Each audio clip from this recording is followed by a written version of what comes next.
Many supplements on the market are hard to absorb or packed with fillers, but that's not the case with Quicksilver Scientific. Quicksilver Scientific is a U.S.-based company that manufactures advanced liposomal supplements, making nutrients easier for your body to absorb and put to work quickly. Made in Colorado in an NSF GMP certified facility and rigorously tested, this is science-first supplementation. After adding ultravitamin into my routine, recovery feels faster and I don't hit that midday crash anymore. Trusted worldwide for supplements that truly make a difference in performance, resilience, and well-being. Quicksilver Scientific makes advanced liposomal supplements so you can actually feel the difference. Energy, focus, calm, recovery. Get 10% off plus free shipping at tryqs.com/podcast. That's tryqs.com/podcast. These statements have not been evaluated by the Food and Drug Administration. This product is not intended to diagnose, treat, cure, or prevent any disease.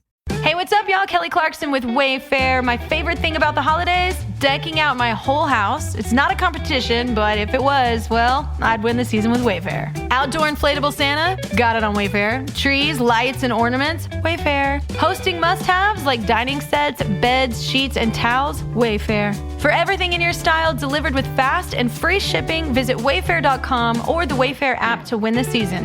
But again, it's not a competition. Wayfair, every style, every home.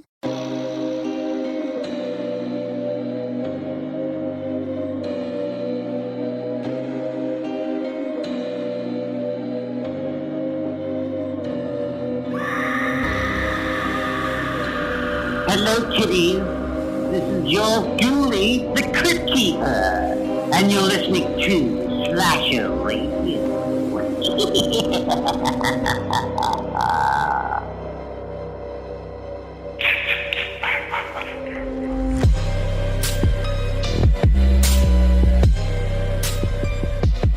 Welcome to Slasher Radio with your hosts Mikey Bones and Rob Humphrey, but we have no Cat Lore this week. No. Cat is out driving a bookmobile around Virginia or something. That's a funny way to put it. Yeah, Cat is at AuthorCon, or she very well just got tired of our shit, and after Murder Madness last week, she just said, fuck us. We don't know, really. Well, we're not certain, but yeah, I'm not ruling out the bookmobile thing. I'm not ruling out her saying go fuck ourselves either. I'm not ruling either one out. Just leave it at there. All right, but we are joined by a guest. I usually call him a special guest, but this one I think just qualifies as a guest. We are joined by none other than Little Miss Huge Clown Penis. Huge Clown Penis. Aly Surreal. What's going on, Aly? Oh, hi. Thanks for having me. Oh, hi. Thanks for coming.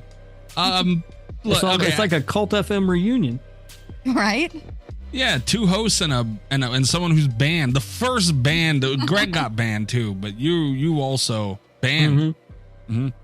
It's unfortunate if you want. No, you're obligated to be here. Yeah, I just want to get this out in the open right out of the rip, and before we get started, we got a lot of stuff to get to. Post Murder Madness, things are getting back to normal. We got a Patreon show next week. All this stuff's going on. We got a lot to get to tonight as well. But I just want everybody to know that Rob and I we have a little bit of conflict here because Aly has just been all kinds of unprofessional throughout the proceedings of the night. Wow. So I would just like to look, I'm not going to say she doesn't have room to improve. We got a whole show to go still, but I'm just saying we're starting off on a bad foot here, Aly. Not going to lie, the night did get off to a rocky start, but I think she's done pretty well about redeeming herself since then. So I'm not worried about that. Now, what I am worried about, since we're airing stuff, is the selection of the movie for this week. Okay. There seemed to be a little bit of controversy about that because I was told Aly was picking the movie. My immediate response was Wolf Cop. That's right, Wolf Cop. Half man, half wolf, all cop. Okay. Amazing. Not amazing, but that's first. I didn't want to watch, surprise, I didn't want to watch a movie called Wolf Cop. Shocker. So I said, God damn it, I don't want to watch Wolf Cop. And I said, can you pick something else? She said she'd pick something else, and she never picked anything else. She told me to pick the movie, and I insisted, Rob, Aly, don't lie. I insisted she pick the movie. She never picked it. She told me to pick it again. I picked Wolf Cop. But then you said you would pick something else. You said, I don't know. Did you not tell me to pick the movie several times? I did, because you didn't like my pick. The smart play in that situation, Aly, would have been to pick the sequel, Another Wolf Cop. You're right.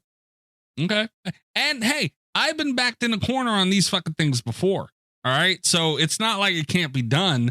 Aly just didn't do it. She threw her hands up after Wolf Cop, and I tried to get her to pick, and she didn't do it. I'm just saying we could have watched Wolf Cop this week. I just want to point that out. We could be talking about Wolf Cop this week and how glorious it is. Why do you hate Urban Legend? I don't hate Urban Legend. You'll see when we talk about it, but Wolf Cop, Mikey. Wolf Cop. Okay. That was my pick. Let the record show. You guys saying Wolf Cop over and over again isn't going to do anything for me here. All right? So, let's stop recording. We'll go watch Wolf Cop and we'll come back. All right. That sounds like a plan. We're already balls deep here right now. Do you know how late Aly will be if we have to reconvene? Oh my God. But yeah, Aly, I don't want to say that I think you're going to do a bad job. You're always great on the show, and Cult FM's a lot of fun, and all the stuff that we do, all the litany of Cult things. FM's so much fun. You guys stop doing it all together. What the hell? We're going to talk about the ring. Okay. Just saying. But yeah, all the litany of things that we do, you are phenomenal. But I'm just saying tonight, a little bit of a concern with your performance. For the record, I joined your Zoom invitation 2 minutes after it was sent to me. Me and Rob 2 minutes. Me and Rob were sitting here waiting 2 minutes for you. That's all I'm saying. And then, oh my God, before we started recording this, you didn't answer us. You were listening to music. You came right out and said you weren't paying attention. I mean, I'm just saying. Wow. You're climbing uphill here, Miss Surreal. During the break, you mean? Yes. Yeah. Oh, okay. You did just kind of disappear. Yeah. We thought you went to do something. Turns out you were just sitting there the whole damn time and saying fuck us in your own little world. No, I did get up at one point. We have nice conversations during those breaks, Aly. That's what we do sometimes. I'm so sorry. All right. Look, I have high hopes for you, Aly. I'm sure you're going to do great. I just wanted the listeners to know what's going on here. That's all. Wow. Okay. All right. We're all about transparency here. As long as the listeners know that I picked Wolf Cop. Wolf Cop. It's weird. It's weird. Stop saying Wolf Cop. It's weird how you guys want, like, Aly, you would want people to know you picked that movie. That's crazy to me. Correct. Okay. Anyway, we have drink roll call that we're going to get to shortly. We do have a listener text message, and we will obviously, by the title of the episode, be talking Urban Legend. A lot of shit going on about this movie. I've been singing its praises for a long time. I've said for a long time that Rob's mean to it, not as nice as he should be. And then we had the whole debacle during Murder Madness with Urban Legend. So here we are today. We're going to finally get it all out in the open. I don't even remember what happened with Urban Legend during Murder. So much happened during Murder Madness that I can't remember what happened with Urban Legend. There was a lot. Aly, you unfortunately were not present during Murder Madness. Do you have any thoughts on anything throughout the real quick before we get going into everything? Is there anything you had thoughts on that stuck out by any chance? No, not off the top of my head. No. Okay. You heard it from Aly. It was perfect. A lot, no dude. Notes. Perfect. No notes. Okay. Fair enough. I remembered you being mad about something, and I can't remember. I remember being mad too, but I can't remember specifically what I was mad about. Yeah. It's just a generalized feeling at this point. I do remember a couple of the ones me and Aly talked about, Rob, and she was just like, why? And there were a few like, I don't know.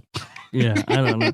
That's the thing. People don't realize, like, anybody who wants to bring up like a particular matchup or whatever, honestly, I'm more likely to not even remember what I voted for or what won or anything else, because that month of shows or whatever it is just a blur.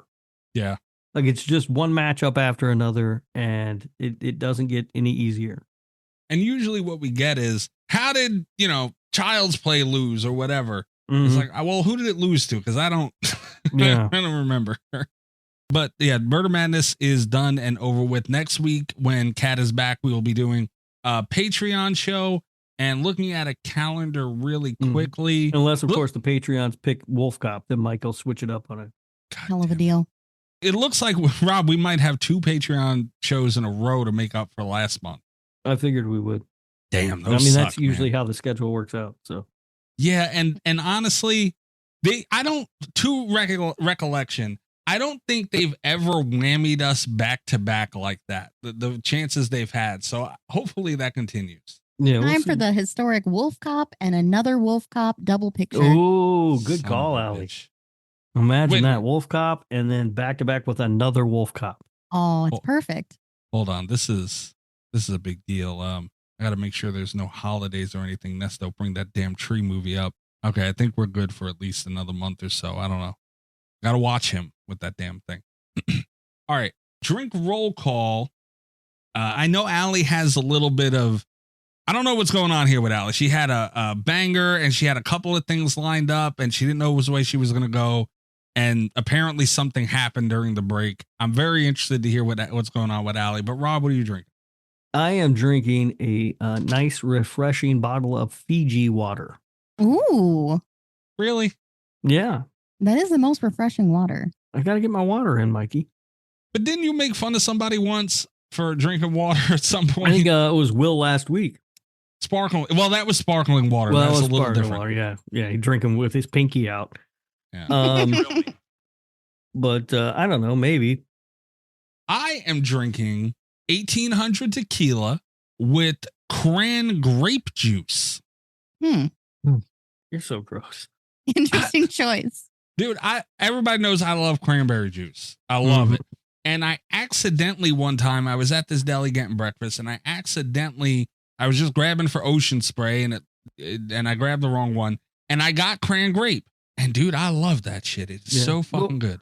We talked about it before. The cranberry is the sluttiest of all berries. That's fine. True. Yeah. Like cran grape, cran apple. It'll just mix with anybody. I don't care. Yeah, it's true. It's true. But that's what I'm drinking. Aly, please tell your drink roll call story because I need to know what's going on here.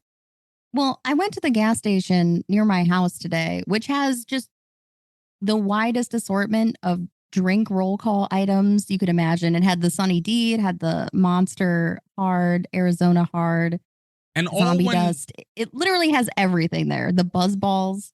Rob, every time something comes up on drink roll call, it's in that gas. Like Aly tells me it's in that gas station. That gas station is the black hole in the galaxy that is drink roll call somehow in fucking Cleveland, in Ohio. Makes sense. Yeah, the one right up the street from my house. So I found 2 things today and I couldn't decide which one to get. So I got both. I decided to go with the first one, which is I've never seen before, which is a Dunkin' Donuts spiked coffee. Okay. It is disgusting. All right. Oh no. It's so bad. Yeah, that's the drink roll call risk, right? Like, Yeah. So that me disappearing for a minute was going to dump that out because that's not happening. yeah, It's that No. bad? Yeah, I'm not doing that to myself. I've been Mm-mm. there. I've been there. So the backup is the Cutwater margarita in a can. Yeah, look out. Mm. It'll be a night. It's all downhill from here. Yeah, Okay. the margarita in a can is a good time. See, now I feel a little bad because Aly was going through this this decision in the gas station. He's like, I don't know what to get. I don't know which one to get. I'm like, Aly, just get both. They're 4-pack cans. What are they, like $10, whatever they are? Just get both. And she didn't want to do it. And I talked her into it. Because you got to admit, Rob, that's like the Dunkin' Donuts spike. You got to try that, right? Yeah, but I mean, Mikey got just buy both money apparently. Damn. I know, right? Yeah. Well, I apologize for pushing that on you, Aly. But I mean, hey, look now. You had a backup at least. What if you would have went with the Dunkin' Donuts, which you were leaning, by the way? Oh, that would have been disappointing. I would have been having Cleveland tap water. Oh God, Aly. What are those? What those 4-packs cost? What, like $10 or something? Probably. Yeah. All right, you got to send Aly $10, Mikey. No. What? You talked her into spending $10 that she just wasted. Again, though, in my defense, she was leaning the Dunkin' Donuts. So if it wasn't for me, yeah, she spent an extra $10, but she would have had jack shit right now. But Cleveland tap water. Nobody wants that. Yeah, you're right. I might have just saved her from who knows what disease. You know, I Rob, got a Brita filter. I'll be all right.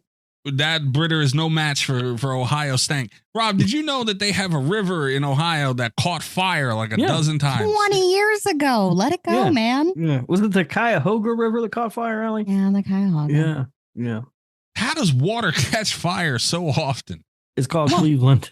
Well, when it's next to a steel mill and they dump shit in there, yeah, it's going to catch on fire. It's not the water burning, it's the shit on top of the water. Yeah. But water's supposed to stop fire.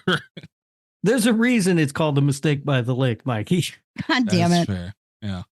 Aly, how far are you into your margarita in a can? Because again, this is another case, Rob, of everybody fucking around and finding out. As I did too. It happens. I know. Oh, I'm several sips in, not in too deep. Not even a quarter way through this one yet. Keep going. You got to match me. I used to drink 2 per episode. All right, I can do that. No, Aly, no, wait, no. I can do that. You don't understand what you're going to do to her. Don't do it. They're only 12-ounce cans. Okay, Aly. All right. Okay. All right. Aly, I've been down this road. Everybody who's had margarita in a can, they heard Rob go, margarita in a can. They thought it was funny and hilarious, which it was. But then they fucked around and found out they thought it was all fun and games. That shit don't play. It's going down pretty easy, though. It's true. It does go down easy because it tastes good, but margarita in a can ain't no joke. No. You'd think pre-mixed margarita in a can, how what kind of damage could it do? But regular can, yeah. All right, we'll check in on you around movie time. Okay. We do have a text message that was sent into the show. This is the first text message that will be read to us by Ghostface. Ooh. I mentioned it last week. We have a TTS, talk to speech, where all the text messages are going to go through Ghostface. So Ghostface is now monitoring our text messages, is what that means, Rob. Oh, good. I'm glad somebody's doing it. Yeah, me too. If you would like to send a text message for Ghostface to read on the show, or if you would like to leave a voicemail for the show, you can do so by calling 917-397-KILL. That's 917-397-5455.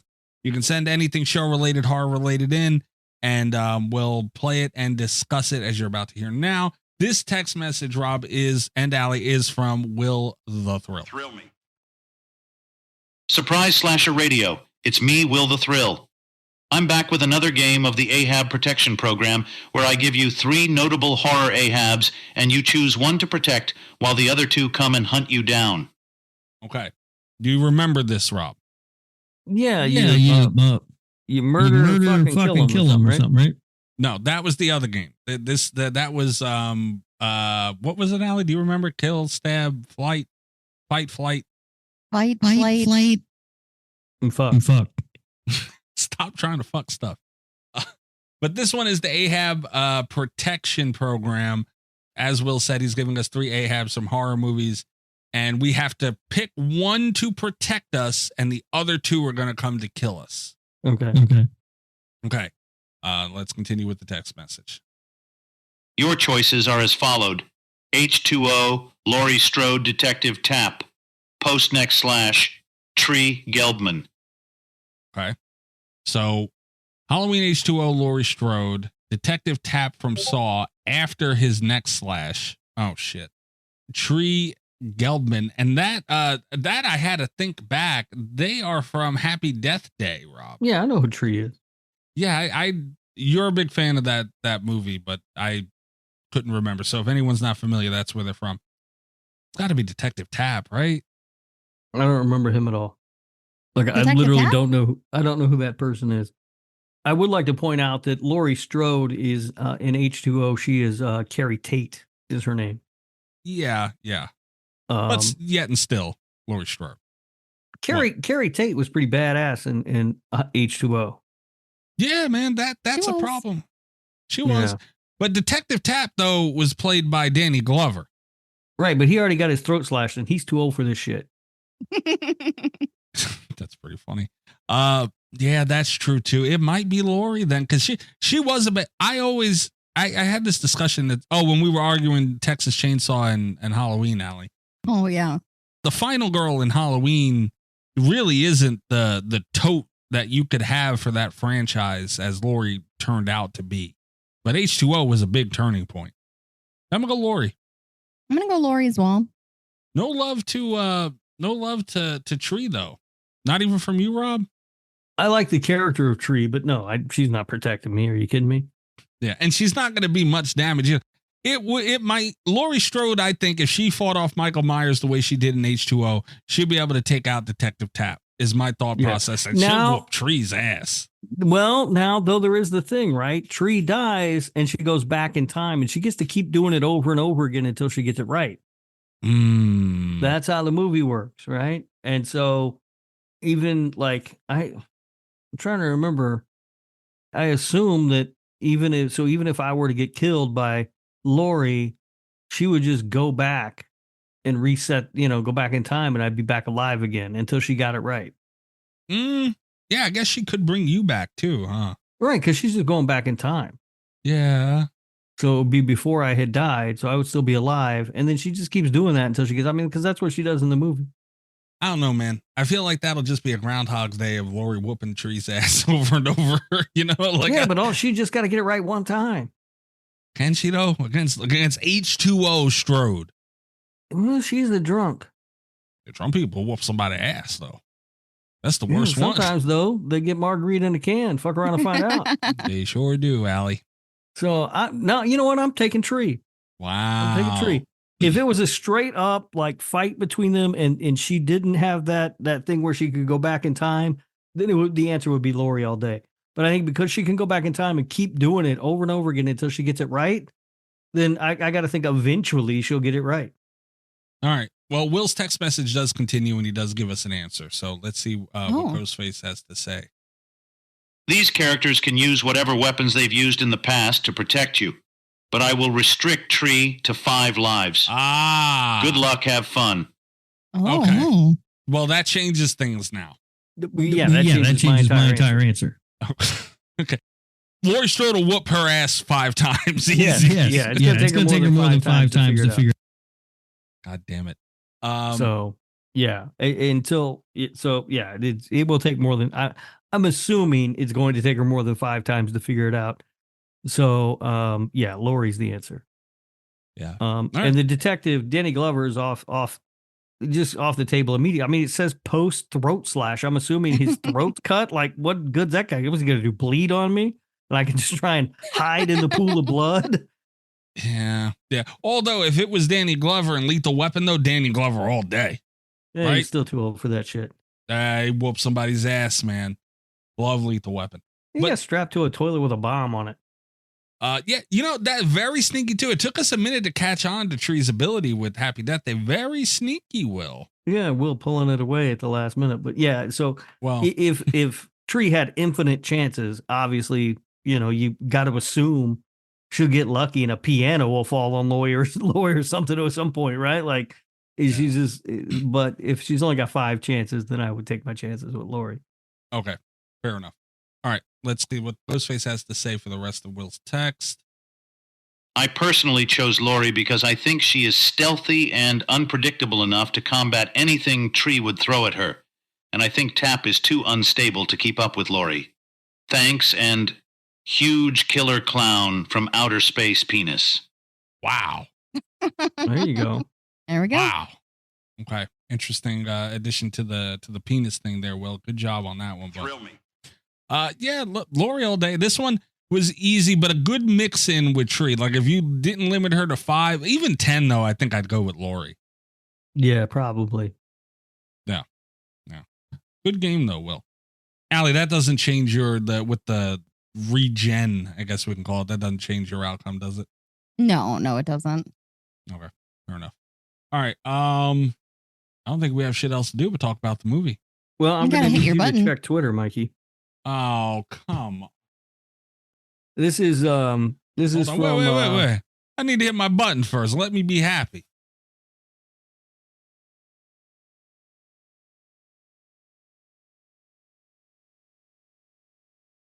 Gabaguli Mystery Corner, where our listeners anonymously send in Italian memes making fun of me for being Italian. Cat's not even here. Why is this happening?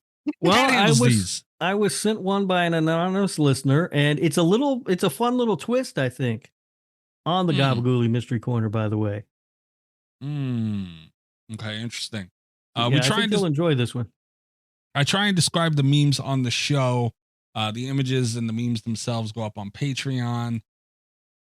I hate these so much. This is ridiculous.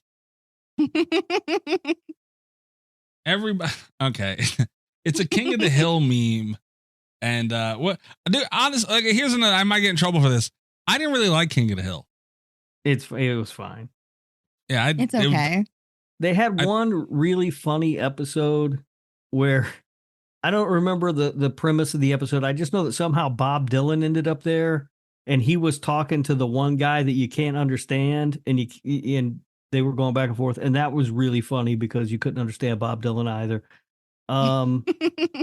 But other than that, it was fine. Like it's one of those things. Again, it's a cartoon, so I'm not going out of my way to watch it anyway. But it's, it much like The Simpsons to me. Like if it's on, fine, but I'm not going out of my way to watch it. I was not a huge Simpsons fan either, but I thought it was way better than King of the Hill. But King of the Hill, worth mentioning, came out around like Beavis and Butthead. Love Beavis and Butthead though. Am I the only one here? No, I watched Beavis and Butthead when I was in I don't know, high school or early college. And that was fun because they played the music videos and stuff. Made fun of them. Yeah. Aly, no on the Beavis and Butthead? I mean, it was okay. I mean, I would never put on Beavis and Butthead, but if it was like just on, like it's fine. They're a little annoying. My dog is driving me nuts. I don't know if you guys can hear that or not, but I'm about to knock her out and haunt her dreams. No, we cannot hear it. Leave the dog alone. Oh, no. That was on the Patreon, by the way. That was a joke that if you heard our Patreon episode, you would get. I don't actually beat my dog and haunt her dreams. Yeah, I'm glad you clarified. I was going to take it out entirely. Show. God damn it. Yeah, so this is King of the Hill, and I don't know. Does anyone know these characters' names? I don't even know their names. Hank Hill and his son Bobby. Okay, damn it, Bobby. Is that what that's from? Yes. Okay, I thought so. The meme says, everybody but Bones. I've got a sense of humor. I laugh at Tony Danza. It's not funny. Like, I don't understand. Yeah, a little bit funny. No, it's not. Who did this? God damn it. It's anonymous. I can't tell you, but thank you to them. Yes, thank you. I also have an anonymous submission. It is a crossover. Whoa. Wait, yes. Wait a minute now. Hold on a second. What the fuck? How do you get these goddamn things? I can't reveal my sources. I'm sorry. So wait, why am I getting two? You know why you're getting two? Because we didn't get to watch Wolf Cop. That's true. You son of a bitch. That has nothing to do with nothing. This is a Gabagool / Huckleberry Humphrey hoedown crossover, though. Okay. Well, we haven't had a Huckleberry Humphrey thing in a while. No. Yeah. I like these. I don't know why it's got to be. If we're gonna make fun of what, like, why is it got to be me too? You know, we got enough. Like, just do it. God damn it! Wow! Whoa! There's a lot to unpack here. Yes, there is. Rob, you. Oh my God! Okay, I know who fucking did this. All right, go ahead, Rob. All right, so it's just a picture. Of my face, missing a tooth prominently. Or two. Yeah. Wearing a what I'm assuming is a trucker cap. That just says America on it. America. And I got quite kind of a nice build there. Honestly, not bad. On the body, wearing some a little old looking maybe, but I'm old. It's fine. Wearing some overalls with obviously no shirt, because why would you wear a shirt? You got overalls already. I mean, hey, look, here's how I feel. If Mia Goth can do it, I can do it. I don't think you're created the same.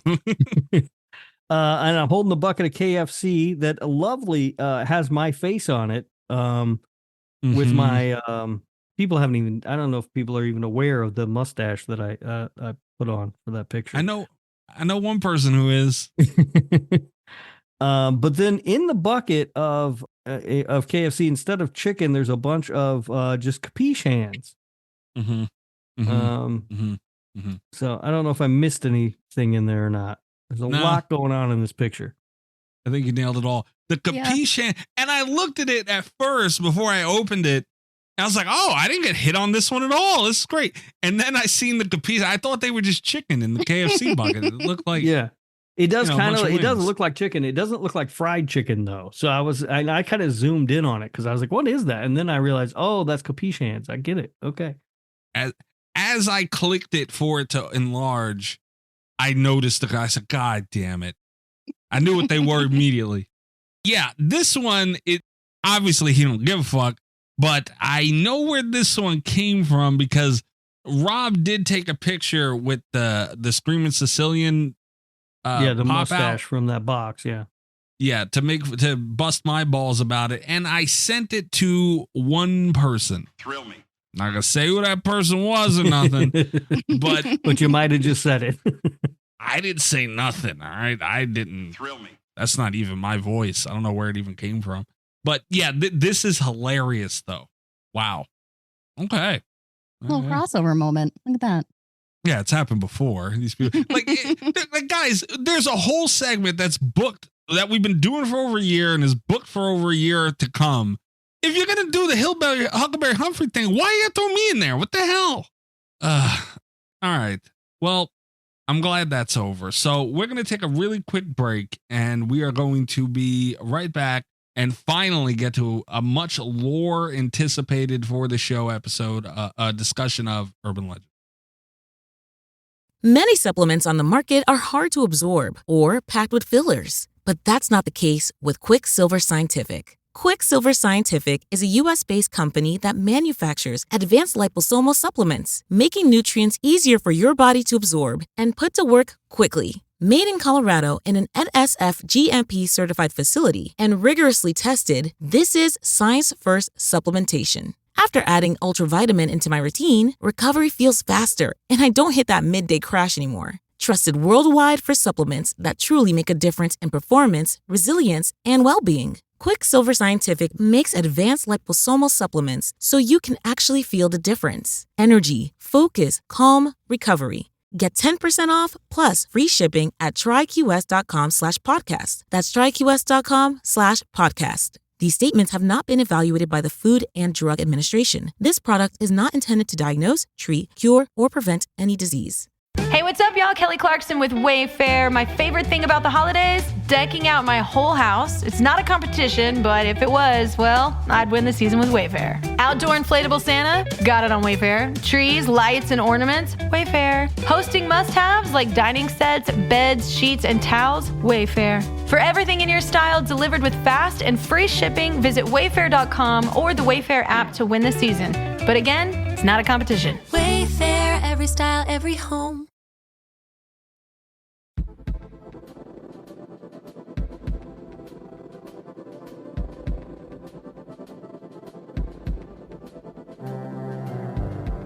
I made it back. All right. You made it? I made it. I'm proud of you. I got another can on deck just in case. Oh, Aly. That's the way to do it, Aly. Okay. I was issued a challenge here. I got to finish 2 of these before we finish. Okay. Rob, a little bit of whenever Aly drinks, she's done for the fucking night. Like it hits a point where she is just useless, not even there practically, just done. Okay. All right. You think margarita in the can's gonna change that? You fucking around. What are you This talking is going to be about? another situation where you're going to have to cut an entire episode to make it sound like Aly was never here. Maybe. We'll find out together, won't we? Okay, here we go. Urban legend. We've been talking about this movie a lot. It's been coming up for a while. I do like when we get to finally air the laundry out on topics like these. It is kind of nice. So here we are with Urban Legend finally. I love this movie so much. Does anybody want to start with their opening thoughts on this one? I mean, I can. This is it's a really fun slasher movie. I like it a lot. Probably more than anybody here. And it's a good time. Like I enjoyed it. I watched it earlier today and I had fun with it. I mean, I was a little disappointed I wasn't watching Wolf Cop, but I still had fun. Yeah, I will second. It's not Wolf Cop, but Yeah. Don't you two start. Come on now. I mean, let's not. Wolf Cop is not. Urban Legend, you guys are going to really make me mad. Let's not compare these movies. God damn it. I like this movie a lot, man. It's worth mentioning before I even get into my thoughts on it.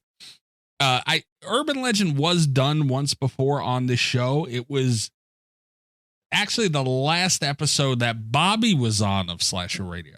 Oh, Slasher Radio Hall of Famer, Bobby Spitzer. Yes, that's correct. Yeah, so it's just worth mentioning. And I know Jake will remember that. But man, I like this movie a lot. Is it, it's compared to Scream. It's like an offspring of Scream in a lot of ways.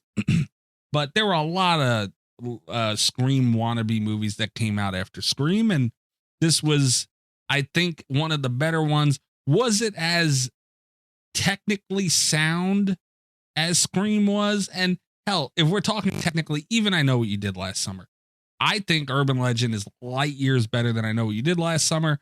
But I'm sure I Know What You Did Last Summer had a bigger budget. Just as far as a technical aspect, Urban Legend does have a couple of things that it could have done better.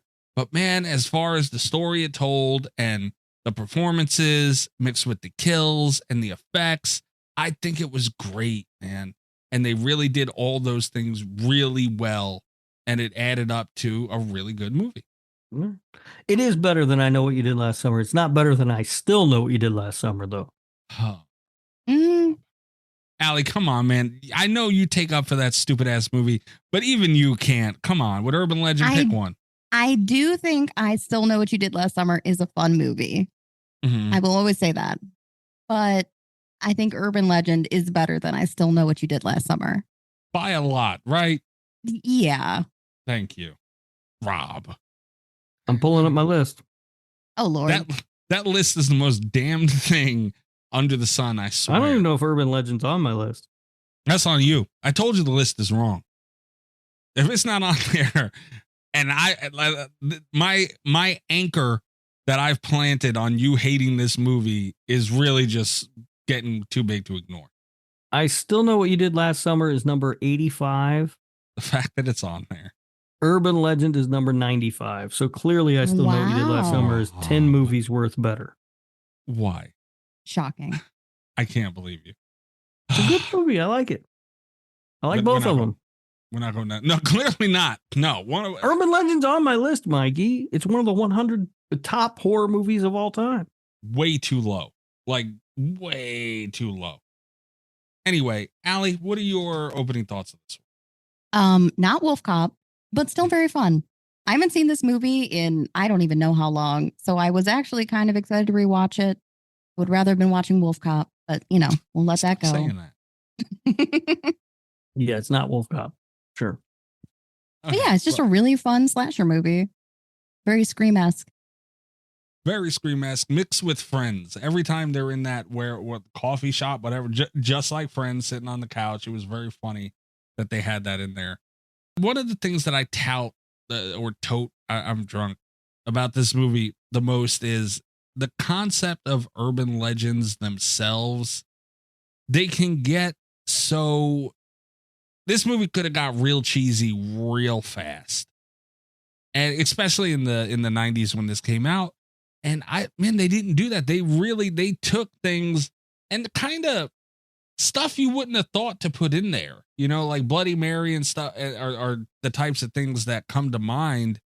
But they had like aren't you glad you didn't turn on the lights and all that stuff. Like that shit that you just remember from school and you don't know where it came from or any of that shit. And they thought to put it in there. And not only that, they did it really well. Yeah, I mean, I think the movie, the concept is great. Yeah. I think it's a really great concept for a movie. Did they execute it? Yeah, they did good. They did good. Yeah, I mean, they did it well. It's just, it's not perfect. Okay, that's fair. Is it? Yeah, it's not a perfect film by any means. No, it's not a perfect film, sure, but as far as the concept, I don't see how they could have did it any better. I don't know. I feel like me and Aly were talking about this when we were watching it, because I bring it up now because it is one of the urban legends and it was the start of the movie. It was the first one, the person in the back.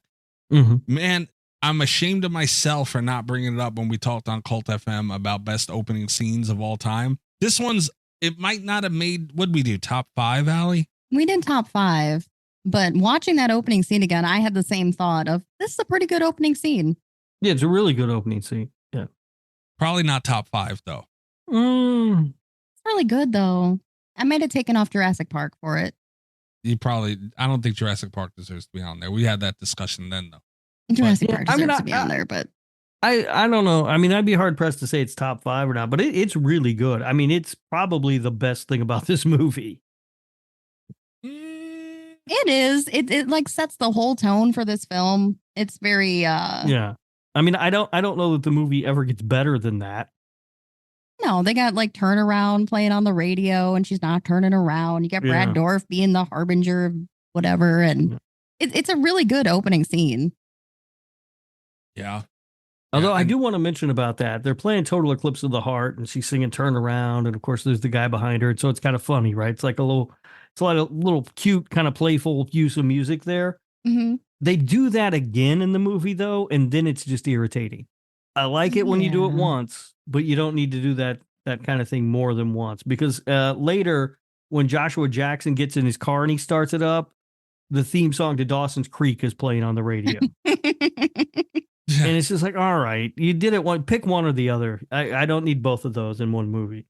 That's fair. I wasn't mad at that, but that's a fair point.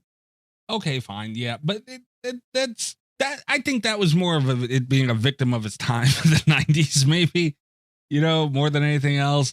Yeah, you could have chose other stuff too. Sure. But man, I don't think, I can't decide if that was, you guys might have won me over with, since it started, it was the tone setter and it started the movie and set the mood. Okay, fine. I might concede, but man, that tying together with the whole sex scene and coming in on the roommate and she's getting, she's got her mouth covered and she thinks that they're fucking and they're getting killed. And then that whole scene at the end, the way they tied that together, because they set it up so well. She walked in on him knocking boots the first time, and then she's being a bitch throughout. It's like just an ongoing conflict that you think is just there for the sake of being there.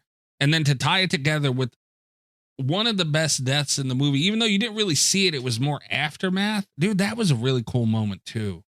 I think my problem with that scene is that I don't like the Danielle Harris character at all in this movie. Like, to me, it's a typical just pad the body count character. Like, she's not needed in this film and is kind of a bad, like poorly written, badly developed character. Like, there's nothing to her. I don't know. The whole thing just like her, every time she was on screen, I was just like, oh, this fucking shit again. Like, it's so annoying and completely useless and not needed for this story at all. Well, yeah, but it was for the kill, though. Yeah, and that was the only reason she was there. Right, that's what I'm saying, though. The only reason that character's in this movie is to pad the body count. I mean, so I just found her super annoying. And I don't understand how you get Danielle Harris to play that character, to be honest with you. Like, that's fair. Anyone could have played that character because the character was nothing and didn't matter. That's very true. Yeah, that's a fair point. I did find it funny, however, that when they're wheeling her dead body out of the dorm or whatever, we see them wheel that body by us twice. Were they just taking her on one last tour of the dorm or something? What the fuck were they doing? Just wheeling this poor girl's dead body around so everybody gets a look or what? Yeah, that's fair. There was another moment, though, that I think, and it's not going to win like for the, the best scene of the movie or anything, but that hanging scene by the car with what's his name, who got punched in the face too, boy, good Lord. I've never met a woman who didn't feel so satisfied in that scene where he was being a little pervert and she just cocked back and gave him one real quick too, Pacquiao speed. And man, I have always been in awe of that scene because it was done so well. I think that scene's done well. I don't know that urban legend. Like, I've never heard that before. So it's kind of lost on me. And I've always thought that it's not anything I've ever taken time to look up or anything. So I've always just kind of thought that scene was, I mean, it's fine. I think it probably would have been more interesting, like if I knew the urban legend that it was based on. Before that though, like with all the stuff in the car where he's like trying to be smooth and stuff is just super awkward. It's very satisfying when she punches him in the face because he deserves to be punched in the face. Absolutely. Get some game. She threatened another one too, man. She was Yeah. like, "You want another one? You want two?" Like, damn. Aly, my point to that was the effects and how well they provide. Yeah, it being tied to an actual urban legend, I'm not sure of what it was representing either, but it was done so well. Aly, what do you think about that kill? That was a great kill. The effects were good. I have heard that urban legend. I think they like twisted it a little bit from the one that I've heard, but I mean that's kind of what you do with urban legends. So You're right. Yeah. What was it though? You remember? what, the boyfriend hanging over the car? Oh, it's just that simple? Yeah, like the boyfriend goes out to investigate a noise, and then like the killer ties him up over the car, and you hear scratching on the roof, and you think it's the killer, so you move the car, and then it hangs the boyfriend. Yeah. Yeah, that's the whole urban legend. Yeah. I mean, I had never heard that urban legend before. But I mean, aside from that, it's a cool kill. It's a cool scene. I mean, I don't have any problems with it. They executed it perfectly and everything. I don't have any issues with the actual scene itself. I'm not familiar with that legend. Yeah. Yeah, I never heard. I guess it makes sense though. Like, it sounds familiar, like hearing Aly say it. Yeah. Yeah. Although you just might have a thing about hanging men over fucking cars from trees, maybe. Possibly. That's fucked up. But yeah, it I don't know. It was just that scene always stuck out to me as phenomenal. The setup for it and everything, it just was so well done. The timing of it looked great. And then they go back and it was one of the few scenes, because this is a pretty cut and dry movie. You're here for the kills and the urban legends of it, just because that kind of stuff just sells for some reason. Mhm. So, there's not a ton of things that really stand out as far as other things, but I thought that they really did something with the story there when they go back to investigate and there's no one there. And it's like, what the fuck? Now she looks crazy.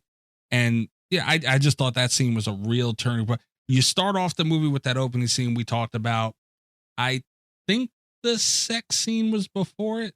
I don't remember, but it was just something that really reinforced you throughout a movie where usually you'll see a bit of a dip in the action of what's going on, and they gave you something really good. Yeah, I mean it's good. I like it. You talked about going out to investigate. They take the best character in the entire film is Reese, the security guard. Absolutely. So any scene that she's in, I love. She's fantastic, and she goes out with her to take a look, and everything's gone. That is sort of one of the things that kind of makes me roll my eyes a little bit. Like, all right, they cleaned up that quick, but okay, whatever. It's a movie, you let that kind of stuff go. Especially if they do it well. That's the thing. If they do something well, you can give them a pass. But if that scene looked like shit, the effects weren't great, whatever the case might have been, yeah, that's when you really start nitpicking on that shit. Right. Can we talk about the crazy eyes of it all? Oh. No, yeah. Yeah, on the first watch, maybe I don't know how I would not notice Brenda's super fucking crazy eyes from the first time you see her on screen. How do you not know what's coming in this movie? I have no idea. That is 100% true. Yes. Because she has the craziest eyes. She turns it up at the end, but oh my God. From the first scene, I'm like, oh, yeah. How did I not see those? I do think she's playing it up a lot throughout the movie, because I've seen Rebecca Gayheart and other stuff, and she doesn't. I mean, she has a little bit of crazy in there, but she's got it amped up for this film. Oh yeah. Yeah. Yeah. And at the end, before she gets shot and all that shit, I thought to say she roars into the camera almost, and you're just like, God damn, you're crazy as shit. Look at those. Yeah. It's I saw them, trust me. Yeah, but it's true. I think that really, they were always kind of crazy, but seeing that, you just never see those eyes the same again after that. They were that crazy. Also, didn't you say, Rob, that for the slashies, it's the craziest eyes you've seen this year? Those are going to be hard to beat. No. I try to find crazy eyes from the year. Okay. All right. Yeah. That's unfortunate. Yeah, I mean, she would be a strong contender if we were to go back to 1998 or whatever year this movie came out. 98, yeah. She would probably win it, but random idea. We'll just mention on here. What if we did like, I don't know what we could. Really I'm ahead of you on this. I've thought of this already. Really? Yeah. I don't know how to make it work, but we could do it. Interesting. Aly, are you picking up what we're putting down here? I have no idea what's going on. Okay. I'm almost one full can in right now. Yeah.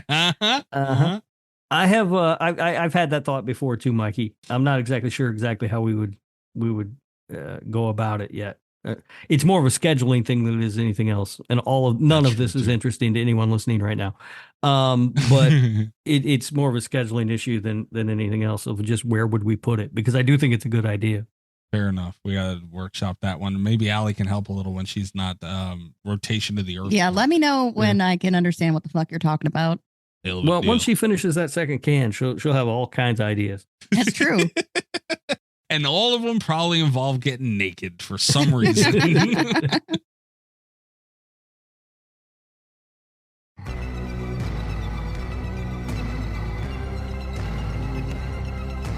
All right, urban legend. You got Freddy Krueger hanging out in there. That was a fun little part for him to have. Robert Englund as the professor. Mm-hmm. Yeah, it's kind of crazy how Robert Englund decided to finish off his career, and he's doing a lot of he was doing a lot of TV stuff a few years ago, and he's had a bunch of roles after becoming Freddy Krueger, but a lot of his roles like Midnight Man, this here in Urban Legend, was just kind of like he wants to wear a suit, he wants to be, and Leslie Vernon as well. Mm-hmm. He just wants to be that dashing, like, I don't know how to explain it. It all kind of has a theme, and he's really going for something post his Freddy career. He has a look and it's sort of an air about him, the way he carries himself and stuff that looks like sophisticated or whatever. So you throw a suit on him and you've got a professor.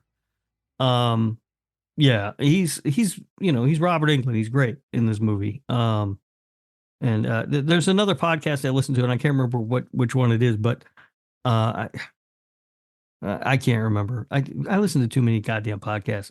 Yeah, you do. But they have a running joke whenever Robert Englund's mentioned. They'll say, "Oh, you mean the professor from Urban Legend?" like that's the thing that he's most known for. It's really funny. Because it was a big role, man. And even if people don't know, if they're saying some stupid shit like that it's Freddy Krueger, it goes to show you, though, just the way he because it wasn't a huge role. He didn't really do anything in there. But that's Robert Englund, dude. Like, he just stands out. Even just being an old white dude in a suit, he still managed to stand out in a movie with crazy kills and everything else. Yeah. So, yeah. I will say about his character, I wish so badly that I had an office with a hidden back room. Right? How awesome would that be? You just got your own little hidden back room behind the bookshelf there. Yeah, I want one of those in my house. Yeah, why does the fucking professor need that? What is going on there? I was just going to say, that's how you get in trouble. We were talking about Michael Jackson earlier. He had one of those rooms. Yeah. He is Freddy Krueger, so. What? Yeah. Why would you say something like that? Well, do you want me to say it? We all know. You just said it. What do you mean? Do you want me to say it? You just said it. I think what she did was implied it, much like all the other movies did before the remake. No more margarine in a can for you, Aly. You're done. Good Lord. As far as... Is there only one company in the entire, I guess, state that this movie's set in that makes and sells parkas? Why does every single person in town own the same goddamn parka? They do. It was in the car in the back seat of the first scene.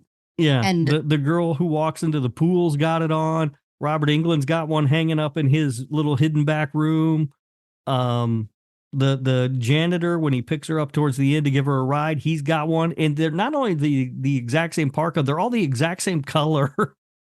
What's going on? It doesn't even look cold outside. Yeah, well, yeah, that's the other thing. Everybody's got a parka, and it's not cold. Yeah, and no one's wearing coats except the person in the parka. Yeah, there's a reason for that, and we'll talk about that when we get to facts. Oh, okay. Yeah. But it just, it just stands out to me like, why does everyone own this exact same coat? Like this entire town all own this coat. Where was this set? I don't remember. It's like in the Northeast somewhere, I think. Well, Yeah, I don't know that they actually say. I just always gotta like feel like it's in the Northeast. Like a New England vibe. Yeah. let's not. I can tell this you, movie it was to- shot in Toronto. Oh, Oh, Canada. Yeah, it's a Canadian film. Nice. Rob. Why? I'm just saying. Okay, asshole. How long have you known this information? I uncovered it this afternoon when I was doing trivia. Uncovered it is an interesting term to use. How excited were you to reveal this information on the show to me? I was not excited about bringing it up. Motherfucker, why is everything shot in goddamn Canada, for crying out loud? I don't understand. Probably tax purposes. I understand, Usually, but God, have these companies no dignity? None. You know, like, come on, dude. It's fucking Canada. Hurt your product just knowing it's from Canada. Son of a bitch. This is going to settle in on me like tomorrow when I start editing, and I'm going to be real because I'm drunk now. So I'm just annoyed. Mm-hmm. It's going to settle in and really piss me off. I hope you're happy. You haven't done this to me in a while. Well, it hasn't come up in a while. Mm-hmm. Yeah, the parka thing, though, it does make sense that it was set Northeast. I don't know how much it had to do with it. Those jackets were very popular up here. It's not that. I mean, the style of the jacket I get. Everyone owns the exact same one, though. They're all the exact same color. Like, yeah, but that was, dude, that was it up here, too. I mean, I'm sure a lot of places where it's cold, but it could have something to do with it. It was very popular. I mean, there would be some slight variations in like the brand or like the fluffiness of the like fur part, but they're all the exact same jacket in the exact same color. I mean, I see. They probably had one jacket for this whole film. I would not be surprised. Yeah. It also probably had something to do with, people paying attention, like, oh, that's the jacket. That's got to be them, and throw. Yeah. Off I mean, the that's. scent, I think that's clearly what it is. They're using it to set up red herrings, right? Like, oh, that's the jacket, so it's got to be him, or oh, he's got the jacket, or whatever. It's just, everyone in this town has that same fucking jacket, so it doesn't mean anything. Logically, it doesn't make a whole lot of sense. I mean, somebody would own a blue one, That's fair. Yeah, and it's strange too how the jacket, like, I don't know, it's always just been well received. I don't know if you could say it caught on, but it just worked really well and was very accepted for this movie and being the sign of the killer and the killer's like, whole outfit. And it's just strange that just a black parka coat and an axe, who would have thought it would be this popular, but it just worked out really well. Yeah. Another thing I always thought about with this movie, and this is probably going to be an interesting discussion as far as remakes and stuff go, but dude, I want this movie to be remade so bad. Oh, why? So they can fuck it up? They might fuck it up, but what if they do it well? What if they fuck it up? There's a chance they'll fuck it up, but then it's more likely that they're going to fuck it up. Here's what I would like. I would like to see David Gordon Green do it, throw out all the other movies, and just make a direct sequel to the first one. A direct sequel? Really? You think? I don't know. That's what everybody does now, right? Yeah, but I don't think this was. Look, I everybody knows how much I go on about Urban Legend and my love for it, but I don't feel it was strong enough to where, like, if it doesn't need a direct sequel. Like, you they can made get away Urban with Legend remake. 2 Final Cut, and it's really good. Didn't they make a third one too? Yeah, that one's bad. The third one's really bad. Yeah. Do not watch the third one. But watch the second one, because the second one might be better than the first. Yeah. No, stop it. No. I seen the second one once, probably twice, but I don't remember it really. Like it's really good. They're in film school. No. Oh yeah, I do remember it now. I have seen it. I don't remember it all that clearly though. Yeah, I mean, I don't either. There's no way that it's better than the original Urban Legend. There's no, it would have stood out at least. Maybe. Shame on you for even. So see, that's why you mean this movie for no reason. Why you gotta say something like that? Even anyway, a remake would be great with this because I feel like we don't have urban legends anymore, but we have like memes and all this stuff that they could really go with like hard, and it would be a nice twist on it because those kind of are the modern urban legends. Yeah, that and the modern urban legends now just end up on Fox News, and we treat them like they're actual stories. That's true too. That's I mean, also I don't true. think it needs a remake. You can like requel it or whatever, but don't remake the original one. But why? Yeah, I mean, if you're going to add in memes and stuff and all that, I would just update it. Yeah. Just make a new one. Yeah, you have to. At that point, I feel you have to remake it. I don't feel any characters other than Brenda were strong enough to, like where if you remade a movie, they'd be missed. Because that's usually the problem with remakes is you take away these beloved characters and people are pissed. But what about the goth chick? They got to bring her back. Oh, yeah. I mean, that was my main problem with this movie is the characters in it. Like, I didn't give a fuck about any. Even like the final girl, the main girl, I couldn't remember if her name was Natalie or Emily or what the fuck her name was because it didn't fucking matter. She was so blah and forgettable. Like, the best characters are the fucking cop, obviously. Mm-hmm. She was awesome. And yeah, Brenda Reese is amazing. And Brenda with her fucking crazy ass eyes. But other than that, like, I don't care. I mean, Jared Leto's out here pretending to be Courtney Cox or whatever. Like, that's fine. You got me Googling it now. The final girl's name is Natalie. It's Natalie? Yeah. Okay. I was entirely unsure of what her name actually was because it didn't seem to fucking matter. Yeah, no, it didn't.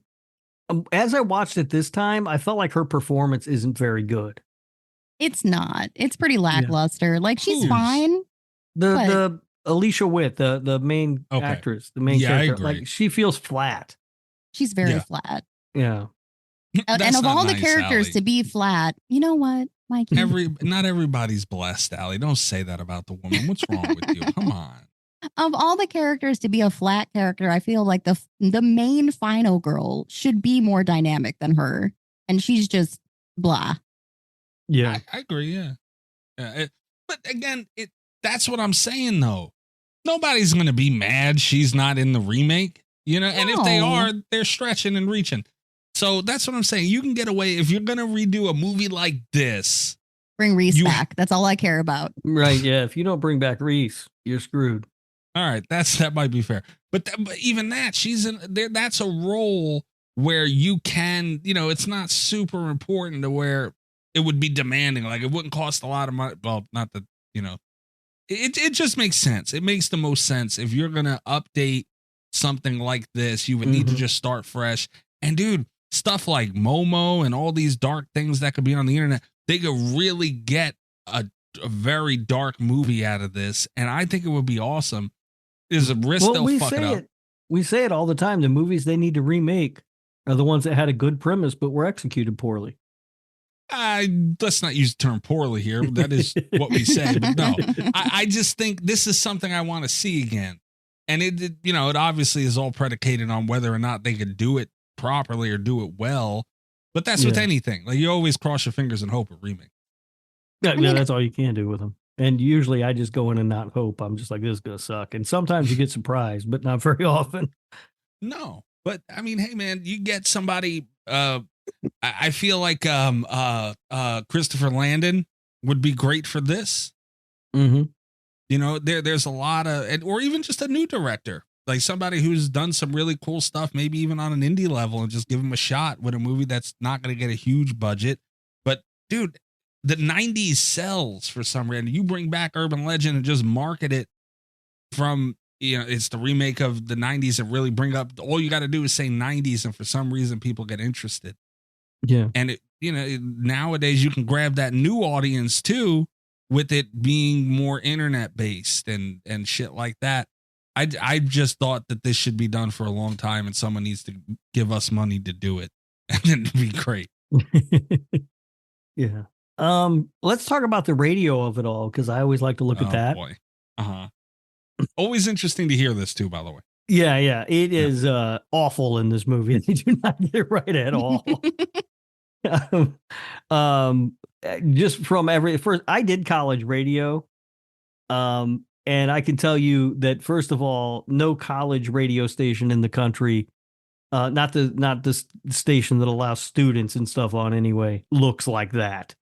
I mean, the one that I was in like a dilapidated, rundown house, you know, it was just off campus. I mean, the student stations don't look like that. They're not those big, nice buildings like that. Microphones don't work the way that she was using them. Really? There was nothing they got right about the way that the radio works. It doesn't hurt the scene though, like the when she's being chased through the radio station and stuff, or anything like that. So I didn't hold it too much against the movie, but it is laughably bad. That's the thing. It's weird. It's got to be weird to you because no one else notices it. Oh yeah, you know, people in your industry, it probably screams. And I will say that I did, the first time I saw this movie, I was working part-time. I was doing weekend overnights at a radio station that was in a very nice building. And I watched this movie, and then I had to go and work and be in the radio station by myself from midnight to 6 a.m. And I wasn't very comfortable there all night because of that. Okay. Yeah. But so the scene was effective. It was just, you know, the radio of it all was not accurate. Right. But and it's, I don't know why, but it always just is cool as shit for a scene. Like Scream 2 was a good example of it too. Just put something in a radio station for some reason, it's just dope. Yeah. The Scream 2 scene is I mean, it's fine. That glass is not that soundproof. That's what drives me nuts about the Scream 2 scene. That's funny as fuck. But yeah, Tara Reid in this too, by the way. We always like to, for some reason, we bring up when Tara Reid's in a movie. It's her career is always a paradox to me. like she was almost the biggest movie star, you know, like she was on that path of being like the next most beautiful, perfect.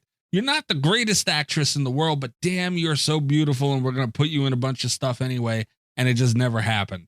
Yeah, she had a run, right, where she was like not really the star of movies that she was in, but she was in kind of big movies. I mean, she did American Pie. Yeah. And she's got a very small role in The Big Lebowski. Trailer Park Shark. Yeah. Lord. Yeah. Van Wilder too. Yeah. Sharknado. Yeah. Ugh. But yeah, then she just sort of, I don't know, it felt like she disappeared for a while. So I don't know if she wasn't working or if she was and she was just in stuff that nobody saw. I don't know. Yeah. Yeah. But I don't think, I think she was just Tara Reid in this.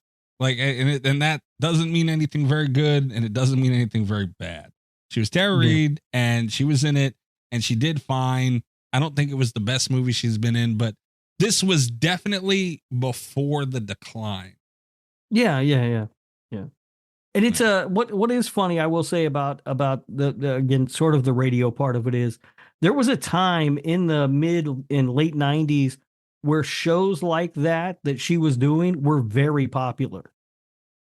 Yeah. Where people would call in and ask, questions about sex and stuff, and they were extremely popular for some reason. It's an odd time to think about now, I guess. But I mean, there were a couple of them that were nationally syndicated and were all over the place. Yeah. Yeah. I don't think I really have anything else on this. Is there anything else you guys didn't get to on this that I want to say? I just had a few notes. Can you imagine you're at the pool and you're watching your friend swim, and then you think somebody's coming in to murder them, and so you pick up a chair and break a window only for it not to be a murder? How embarrassed would you be? That's fair. And how did she not get in trouble for that? Like, how did she not immediately cut to a scene where she's in the dean's office being yelled at for breaking a window in the school for no fucking reason? Yeah. So that always strikes me as funny. That is one of those things where I'm just like, I cannot even, this is so embarrassing right now. I'm embarrassed for the character. Yeah. very small thing. No frat party serves mugs of beer. You're drinking out of a cheap plastic Solo cup No, all they're night. drinking out of Trust me. fucking Steins. Yeah. That is not how they are served at frat parties. And then the final thing is this the only movie we've ever seen where the killer puts on an entire slideshow presentation at the end to explain their motivation? Yeah, there was another moment towards the end, Brenda gets shot and she comes back in the back seat and everything. And why do you continue to drive at a high speed when there is, now someone is trying to chop you with the damn axe? You slam on your brakes, or at least try to, gradually stop the car. He's just still going and trying to drive and get away. Stop the car, bro. What are you doing? And if you slam on the brakes, she hits the windshield. Yeah. It was just right. Pull over, Aly. Right. That annoyed the shit out of me on this watch. Not gonna lie. Yeah. The slideshow just really made me laugh. I was like, this bitch is one step short of having a whole PowerPoint presentation about why she's mad. I think that was supposed to echo like the professor part from earlier. I guess, but it was weird. But it was weird. Yeah. It did have a few of those moments. But again, man, if you do something well, you can get away with shit like that and people don't mind it as badly. And you can kind of grace over that. But man, if your movie sucks, people are going to just pick it apart because they have nothing else to do. Yeah. Yeah. And also, I don't think we needed to microwave the dog. No. Absolutely not. No. That could have. That is an urban legend, though. So it is an urban legend. I get it. But I feel like maybe we could have left that part out. Yeah. And also, real quick on the urban legend thing, too. When she kills that guy, she puts a funnel in his mouth and dumps a bunch of pop rocks down it. But then she follows it with Drano. That's not the urban legend. No one, if you just drink Drano, you'll die. You know what I mean? Like, that doesn't really tie in that well. It's a stretch. If you drink Pepsi, you're going to be fucking fine, though. It's not going to kill you. Put enough Pepsi in there to where he gets diabetes. You got to play the long game. What the fuck? Yeah, they put some twists on things. They did some different things. And I think that's kind of what made it cool, too, man. It's like they kind of curved you a little bit here and there and put a little spin on stuff. I love this movie, man. Are we ready to get into facts and reviews, Aly? Oh, God, are we? Are we? All right, let's see. I've got facts ready. Do you have reviews ready? Is the I question. do. All right, you show up prepared. I will say this. I have come to expect Aly, when she fills in, to have the reviews and stuff ready to go. Like, she is on it in that respect. Yeah. I appreciate that. Not X, too. Remember the first time she filled in for you or Kat? I don't remember. She just had him ready to go and was appalled. I would think she wouldn't have. Yeah, yeah. So that is nice that you have that stuff ready, and now we've come to expect that from you, Aly. Just so you know. Oh, good. Well, I am prepared though. Can you read? We'll find out. I have opened the second margarita in a can, so we better hurry up here. Boy. Okay. Hold on a second. Wait, Aly, real quick. Yeah. Okay, proceed. Okay. All right, let's see. All right, so Urban Legend has on Rotten Tomatoes, a 27% on the tomato meter. Get the fuck out of here.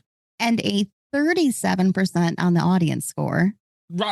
I'm always mad at Rotten Tomatoes. They never, ever get it right. Like, we should shut Rotten Tomatoes down, honestly. Get rid of it. Who even uses it anymore other than us? No idea. Yeah. And then on IMDb, Urban Legend has a 5.6 out of 10 star rating. All right. Okay. It's better. It's better. Okay. I had a theme for the reviews I picked, but then I found another one that I liked. So you're getting 3 reviews. All right. The first one is a 1-star review entitled God Awful. And it was actually reviewed in 1999, which I thought was fun. Oh. This movie is even worse than I Know What You Did Last Summer. It's not scary, nor is it interesting. If you want to watch a good Scream movie, try Scream or Scream 2. This one just makes me want to puke. Wow. Makes them want to puke, Mikey. Makes them want What to the puke. fuck is wrong with them? It is worse than, or it is better than I Know What You Did Last Summer. It's worse than I Still Know What You Did Last Summer. Stop saying that. That's almost bleepable. Stop saying that. The next one is a 10-star review. And I think you can tell the theme here. The title is Better Than Scream. What the fuck, man? This is crazy. Okay, go ahead. I'm ready. Is the theme reviews to annoy Mikey? Yeah, what's going on here? Absolutely is. Oh, so as normal. Okay, got it. Aly really does come prepared. This one also reviewed in 1998, which is fun. Reviewed the year it came out. Wow. I didn't even know IMDb was around in 1998. I did not either until today. After a drought of recent cult horror flicks, the late 90s have aptly provided a nice collection of scary movies. But I think urban legend has done the absolute best in living up to reputation. If you're in college or have ever heard stories in this movie, then you cannot help but to jump out of your seat on occasion and absolutely become absorbed in the storyline. This movie is the best horror so far.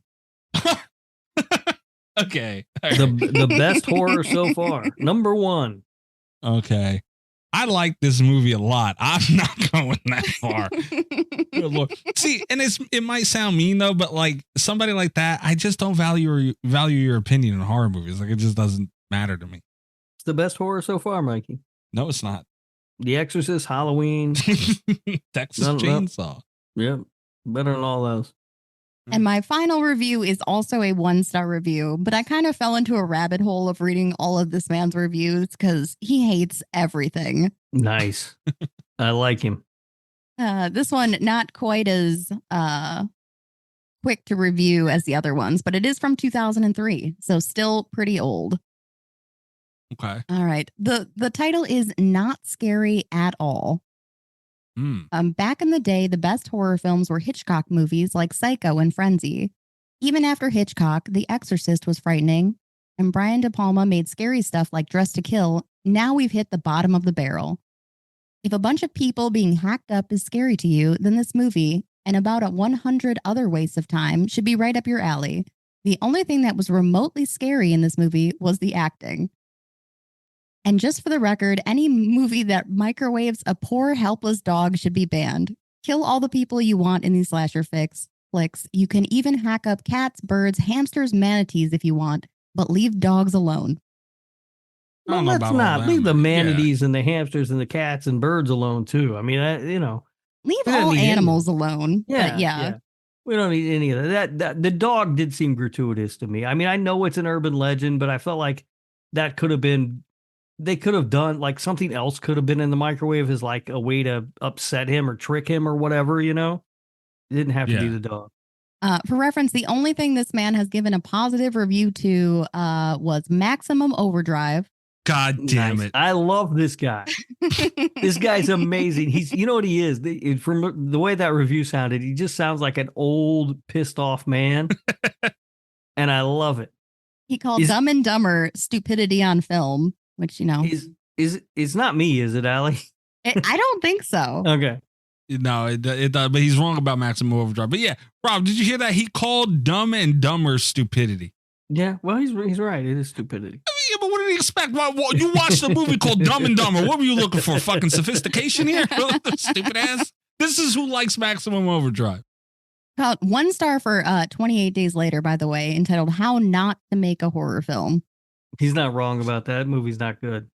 It's not 1 star bad though. It's not 1 star bad, but it's not.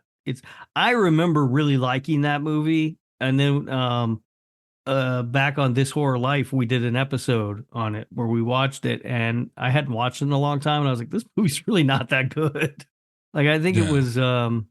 I think it was like a product of like its time. Like when it came out, it was, you know, it had the fast, like quote unquote zombies, although they're not really zombies. We don't have to have that discussion now, but and everything. And I think it was something that like was kind of new that we hadn't really seen before, you know, so it was kind of exciting.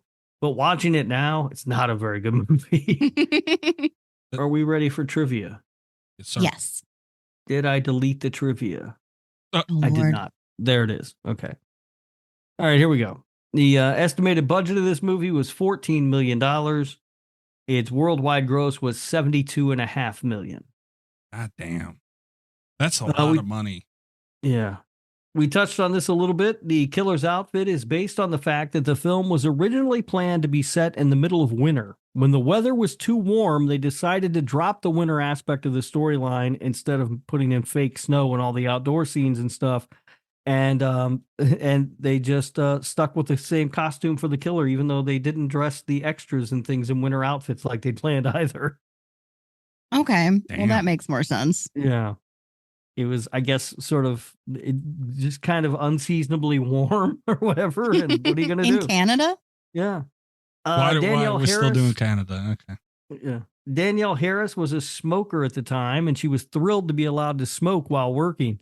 She quickly realized that shooting scenes while smoking meant that she was going to smoke cigarettes for hours on end, all day long while they were shooting. She got sick of it and quit smoking afterwards.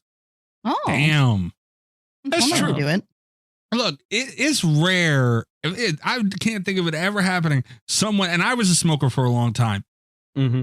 No one's ever made me smoke a cigarette, though. You know, like that kind of takes it all out of it, doesn't it? Right. And when you have to do it like one after, just like constantly all day because you're having to retake things over and over again. Yeah, that would be too much. Yeah. Yeah. Yeah. Sarah Michelle Gellar accepted the role of Sasha, but then had to back out due to scheduling conflicts with Buffy the Vampire Slayer. Is that the Tara Reid role? It is. Yeah, that makes sense. Yeah. Yeah. Rebecca Gayheart got sick after eating Pop Rocks all day for the classroom scene. Which is a real thing, and I am it's something I still do to this day. I'll eat too much candy and make my belly hurt. That's true. Or too much watermelon and some stuff happens. Yeah. Well, that also gets the belly hurting. It does. The butt hurting. The SUV driven in the beginning was originally supposed to be a Land Rover. They changed it to a Ford Expedition because it was the largest 4x4 available at the time. Because the filmmakers discovered they couldn't swing an axe inside of a Land Rover. There wasn't enough room. Kind of surprising, though. Land Rovers are big. They are. I used to own one. It was nice. I miss it. Danielle Harris and Tara Reid had been roommates in real life before they shot the film. Oh. Okay. Interesting. Yeah. At the end, when students are recounting the events and one comments, "Yeah, Brenda was the girl from the Noxzema commercial." That is an inside joke because Rebecca Gayheart was actually the Noxzema girl in commercials at the time. I remember that. Yeah. Joshua Jackson used his salary from this movie to buy his mother a house. Look at Aw. him. Isn't that Yeah, nice? that's a real one. Mama's boy. I'm gonna screw this one up because it's in Latin, but it needs to be read because it's really actually one of the best little things in this movie. Pendleton University's motto is Amicum Optimum Factum, which is Latin and translates to "the best friend did it." Oh, that's funny. Okay. The author of the Encyclopedia of Urban Legends is listed as Charles Breen. The doctor on Tasha's bottle of lithium is also listed as Dr. Charles Breen. Charles Breen is the production designer on the film. Oh, Worked his Okay. own name in there a couple of times. Good for him. that's Yeah, fun. hell yeah. Jodie Lynn O'Keefe was originally offered the role of Sasha, but she turned it down to take part in Halloween H2O. Smart move. Reese Witherspoon turned down the role of Natalie Simon. And we've actually got a couple more of those too. That role was also turned down by Melissa Joan Hart and Jennifer Love Hewitt, Oh, wow. which I think Jennifer Love Hewitt, that would have been an odd choice, right? Oh. Because she was in the I Still Know What You Did Last Summer, or I always say I Still Know What You Did Last Summer. She was in the I Know What You Did Last Summer movies already. So it'd be weird to have her as your final girl in this movie too. I think that would be confusing. That would be a little weird. She would have done better, though. I have no doubt. 'cause- Oh, yeah. Yeah, this girl, and Alicia Witt, like I've seen her in other stuff and she's a good actress. She's really flat in this movie. Yeah. Stop making fun of her for not being as blessed as anybody else. You guys should be ashamed of yourselves. Her performance was flat, Mikey. This Stop movie saying it. This movie was filmed at the University of Toronto, Nice. which is in Canada, Mikey. Canada. So wait a minute, hold on. Is that your last fun fact? No, I've got two Okay. more. But did you could you just not help yourself earlier on when you dropped that, or was Absolutely, yes. Yeah. Okay, son of a bitch. This is when I was supposed to find out. Yeah. It probably would have hurt more, honestly. You just slipped it. It almost slipped by me, and then I caught it, so this would have hurt.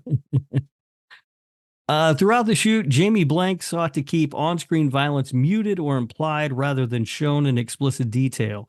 Several moments of violence written in the script were not filmed. Among them were a shot of Wagner's character's head, severed head, rolling onto the road after her decapitation. I assume that's from the beginning of the movie. We were supposed to see her decapitated head rolling down the road, but they didn't film it. That's probably a good call. I don't know. I'd like to see a head roll down the road. I mean, I wouldn't be mad at it. I'd rather see that than a friggin' microwave dog. Oh, yeah, you that was say rough. that until the head looks terrible, and maybe it did, and they decided not to use it, because we do pick that apart a lot in movies. That's true. Well, it says it wasn't filmed because he intentionally didn't want that stuff it was in the script, but they never shot it because he didn't want it in the movie. Oh, if he didn't want it in there, that's different. But Yeah. I thought maybe they got to look at the head that they made, and they were like, okay, we're not putting this. Let's not bother with this one. Okay. Yeah, he didn't. He wanted it to be. He wanted most of the. He didn't want a lot of gore, basically. Okay. And then the final thing that I found: Jared Leto has disowned this film. He hates it and refuses to talk about it in interviews. Wow. Okay. Fuck. Why? Well, because he's an asshole. Jeez, man. That's true. He's just he's a fucking weirdo asshole. Although he does have his own cult or something, which I'm pretty envious of. Oh, he's got a cult now? I'm pretty sure he's got I think he's had a cult for a while. Oh, Look good it up for him. real quick. I think it's in Hawaii or something. Oh, that sounds nice. Maybe I'll join that. Yeah, he's got a cult. It's called the Echelon, and I can't find where it is real quick. But anyway, yeah, you look into it. It's interesting. He's got his own little cult going on. Nice. Yeah, But that compound's pretty nice too. probably. You guys got a thing for compounds, the both of yous. I don't know what you're talking about. I don't feel safe here. All right, send help. I'm blinking real fast. Right, that's it for trivia, guys. Okay, nice. Portnoy time. All right. Rob. Now, it should be noted before we get into Portnoy's real quick. I do have a statement from Kat. Oh. I don't know if you Okay. want to do that now or if you want to wait. I don't know when you want to get her Oh, feelings on this film. oh boy. Huge penis. Okay. These statements usually annoy the shit out of me. Allie, which way do you think I should go with this one? We Well, it's should read it interesting because I now. don't know if we've ever gotten one from Kat before. Right. That's think why I'm so. stuck here. Because yours usually, let me rephrase. Yours piss me off. I've never gotten one from Kat, but I'm left to assume from previous experience, this is probably going to piss me off. What do you think, Allie? I think we should read it now. Okay. Fine. All right, here we go. R.E. from the traveling desk of Miss Cat Velour, dissecting urban legend. Wait a minute. Hold on. Traveling. Did she bring her desk with her? I don't know. It just says R.E. from the traveling desk of Miss Cat Velour, dissecting urban legend. Kat, unless you put your actual desk that you use at home in your trunk and brought it to AuthorCon, your desk ain't traveling, man. It's unnecessary. Well, I Go just ahead. think that means like she's traveling and she's using the desk at the part of the Yeah. hotel. All right, fine, but It's the wherever your traveling desk is at the moment while you're traveling. No, she's Doesn't mean using. you bring your home desk with you. But why say traveling desk? And the desk isn't traveling if you're just using another desk that's somewhere already. That's in But travel. It's she's unnecessary. traveling. That's how it works. So make the letter from the traveling cat, not the traveling desk. All right. Well, I'm anyway, annoyed already. this movie is a mid pick from someone who clearly doesn't love Scream enough. Wow. Is Mikey mad? Yeah, Mikey's mad cat. Yes, Mikey is very mad cat. Penis. Yes. Good. I actually like Urban Legend, how it ties together so many creative and fun deaths, honoring the premise and source material. I also love the Latin Easter egg, and Brenda is an underrated killer. 7.6. Okay. right. Okay. Hold on. Let me add it into the shit. Cat, what the fuck? You call it mid and then you give it almost an 8. I think she asked if you were mad yet, and then said good because she was trying to upset you before she gave her actual Okay. thoughts on the movie. Okay. Well, I don't know. Cat's the one. What'd she say about The Exorcist, Rob? What the fuck? I don't remember, dude. I don't remember. We'll get into what Aly said about The Exorcist too, but that's a whole nother ball game. Want to get into that? What? I don't think you want to get into that. What did I do? But yeah, no, okay, 7.6. I can live with that, Kat. That's really good. It's actually better than I thought she would give it. Good for Kat. Who's up next? Rob, I feel like you should go last because I've been saying you hate this movie forever. You've been showing me you hate this movie forever. So I feel like you have the most cachet here with your pick. All right. Aly, would you like You want me to go? Yeah, you can go. All right. It's a really fun slasher movie. It's very Scream-esque, so of course I'm gonna like it. I could nitpick some things, but overall, really fun on the rewatch here. Brenda's a great killer. I mean, some of the dialogue's pretty fucking terrible, but I think it's just because it's so dated. And if I was watching it in 1998, it wouldn't bother me. So I'm gonna overlook that. But overall, I'm going to give it, based on enjoyability and just overall fun, I'm going to give it a 7.9. Wow. Holy balls. Holy balls. Holy balls. Not the balls. All right. That okay. It's kind of crazy. How is that crazy? No. We're very close on this is the crazy part. Your Portnoy's on things. The holy balls threw me off a little bit too. I'm not gonna lie, but your Portnoy's on here, Aly. I'm gonna be honest with you, and it hurts me to do this. It really, truly does. Okay. They're less than stellar. You're very far off your mark. As is Rob, as is Kat. I seem to be the only one that gets it right. So don't feel bad. Wow. Okay. Yeah. I give this movie Urban Legend. I love this movie. Is it the greatest thing in the world? No. Is it perfect? No. But is it fun? Did they do a lot of shit good? And their ratio of doing things right, as opposed to some of the stuff that they got wrong or could have did better, way on the side of doing things right. So if you haven't seen Urban Legend yet, go watch it. If you have seen it, go rewatch it if you haven't recently, because it still holds up and it's still a lot of fun. That's a good portion of it too. It still holds up. I got to give this movie. And this one, I tried to keep the personal bias as low as possible. I gave it an 8.1. Good Lord, man. And you're telling me I'm crazy? You're like 0.2 away from my score, and I'm crazy. That was the crazy part, Drunky, that we were so close. Wow. All right. Aly, read it in a can. We're All right, a can Rob. and a half deep at this point. I'll have you know. Oh. No, you're doing like- fine then. Is that balls deep yet, Rob? No, It's gotta she's be- fine. She's fine. It doesn't really kick into that last half again. All All right. Urban Legend. This movie's a lot of fun. Do the right thing. I will give it credit for that. It is still an enjoyable watch. Would I call it good? I would call it fun. I have a lot of problems with the movie. I think that Aly mentioned the dialogue, and she said it probably wouldn't bother her if she watched it in 98, and that might be true, but I'm watching it in 2024, and it did bother me. The script has some issues. I mean, again, the Danielle Harris character is completely pointless in this movie. I don't understand why. I mean, to up the body count by 1 is essentially why she's in this movie. It doesn't make any sense. And if she's not in the film, nothing changes at all. So I think there are a lot of script issues. But it is fun. I do enjoy watching it today. Like it still holds up as a fun time. It's a 6.1. Robert Whoa. Theodore Humphrey. What? A 6.1? Yeah, 6.1. Are you out of your mind? Well, that's not bad. I mean, Oh my God. A mid movie's a 5. Aly, It's a 6.1. It's a, upper mid. Aly, get shoes on. We're going to South Carolina, whoop some ass. This movie is not approved by a score of a 7.4, Rob.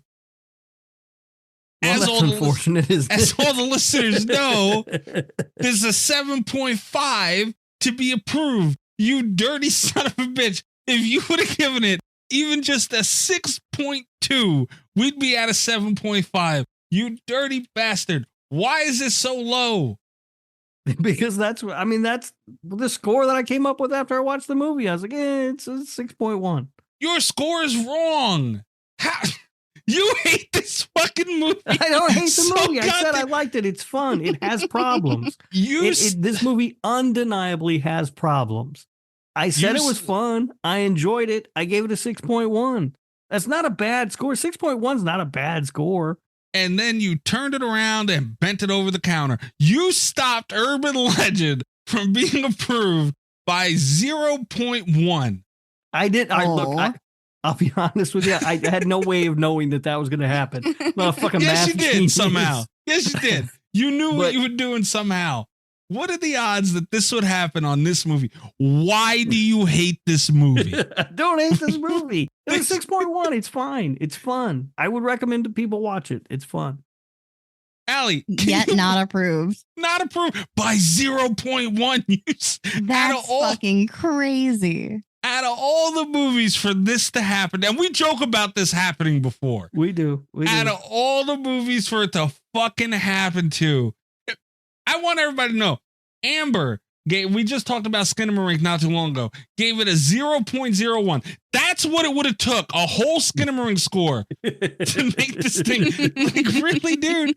For real? Out of all the things, I cannot possibly believe that you did this to me and this movie right now. Without even knowing. Yeah, I mean, look, there's no way I knew that was going to happen. I thought it would be approved because everybody else gave it an approved score. Mm-hmm. And mine's not that low. It's 0.1 low enough. Because generally what happens is like two of us will give, well, there's usually only three of us giving scores, but so two of us will give it an approved score, and then one person will give the movie like a 1.8. So it's not approved. You know what I mean? Like I assumed it was going to be approved when I heard everybody else's score. I mean, but if you're going to recommend it to someone, wouldn't that be an approved at least threshold for you to recommend it? No. Okay. I recommend crap. I cannot. I am sitting here in disbelief what you did to this. Like, it just never ends with you in this movie, dude. It never ends. If I put this at a 6.2, does that give it the approval? Fuck you. Don't do it. No, now I don't want it now. Now I don't want it. I don't even want it. Nope. Too late. Because then you're just doing it for the score, and then what's the approval even worth, you know? All right. You should have thought of that before you did what you did, you son of a bitch. Know. How was I supposed to know? You knew you were giving it a 6.1. Man, that's too low. That's what the movie earned. It has too many problems to get much higher than that. Right? That's like, it just crazy. Has issues. Hold on a second.